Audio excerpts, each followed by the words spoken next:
How's it going, everyone? It's Milwaukee coming back at you once again, and today we're going to be discussing Nightwing Traps and Trapezes by Kyle Higgins with art by Eddie Barrows. Let's get into it. Haley Circus is back in Gotham. Dick Grayson goes to visit the circus that he used to perform in as a child before his parents were tragically killed. And on his way home from the circus, he gets attacked by a new villain in town named Psycho.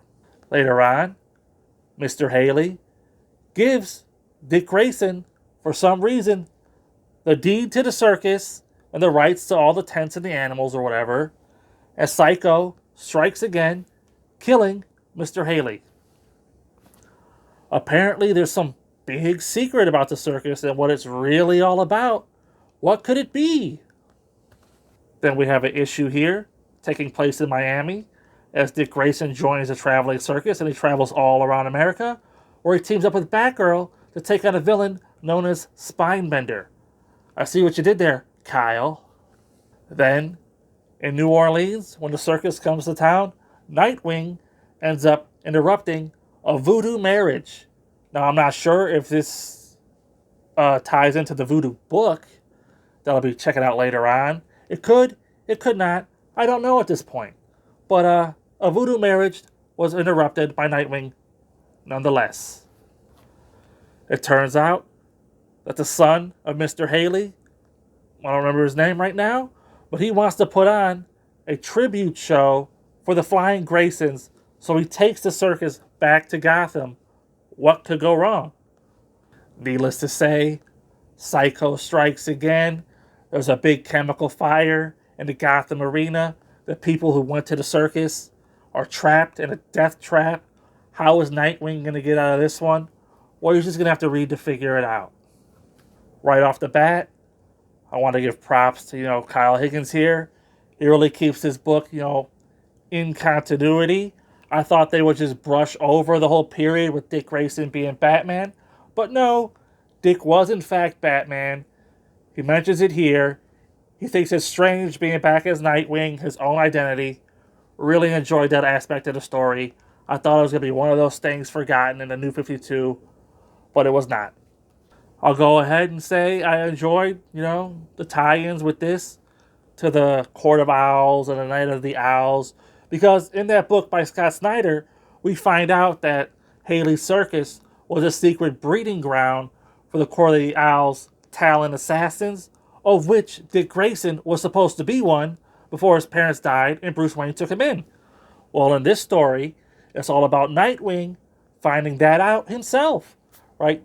Mr. Haley comes to him, gives Dick the deed to the circus, tells him, oh, there's a big secret about this place. It's not what you think, Dick. So he's unraveling that mystery. Of course, the villain Psycho is the guy that the Court of Owls selected instead of Dick Grayson. So he would have been the Talon that Dick was supposed to be, only he didn't perform up to snuff. So the Owls got rid of him, and so he's back in Gotham.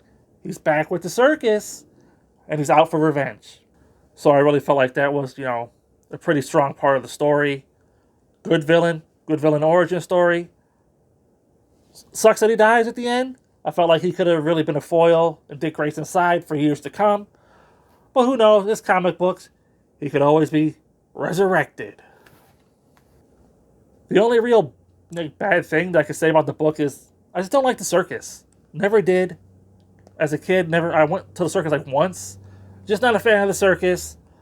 Anytime they bring up Haley's Circus and the Flying Graysons, I'm just bored out of my mind. Like I said, just not a fan of the circus. And this book, it covers the first 7 issues of the Nightwing series. And a lot of those issues are taking place in different cities. He goes to Chicago, New Orleans, Texas, Miami, and of course a couple of stints in Gotham City with the circus. So you're following the traveling circus around. And while, Kyle Higgins here is pretty good at, planting seeds, mysteries, weaving things in and out, I was just bored by the circus aspects. The next volume, Court of Owls, or Night of the Owls, is going to be like a Night of the Owls tie-in. And I have some other issues in there. So I'm hoping we get away from the circus. But I guess we'll just have to read on and find out. Yeah, so overall, I'm going to go ahead and give Nightwing Traps and Trapezes a 4 out of 5. It wasn't a bad story. The voodoo issue sort of came out of left field. Still not sure if that's a tie-in yet. But, yeah. Good mystery, good villain, good art, good action, good writing. It just didn't blow me away. 4 out of 5. Until next time, I'll see you there.